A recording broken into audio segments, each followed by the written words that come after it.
राज्य माझा न्यूज, आपल्या हक्काची डिजिटल वाहिनी।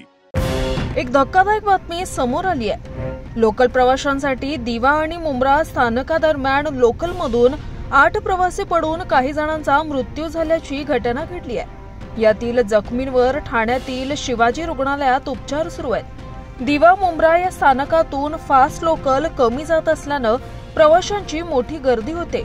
याच गर्दीचा सामना करत अनेक प्रवासी धावती लोकल पकडण्याचा किंवा दरवाजात उभे राहून प्रवास करण्याचा प्रयत्न करतात आणि या ठिकाणी अनेकदा अपघात घडतात। आज सकाळी देखील भीषण अपघात झाला असून या अपघातात 8 जण लोकलमधून खाली पडले। यापैकी काही जणांचा मृत्यू झालाय तर काही जणांवर ठाण्यातील शिवाजी रुग्णालयात उपचार सुरू आहेत। लोकलचा प्रवास करताना प्रवाशांना आपला जीव मुठीत धरून प्रवास करावा लागतो, त्यामुळे रेल्वे प्रशासनाने यावर तोडगा काढण्याची मागणी प्रवाशांमधून केली जाते। प्रतिनिधी अजय जोशी, राज्य माझा न्यूज, मुंब्रा।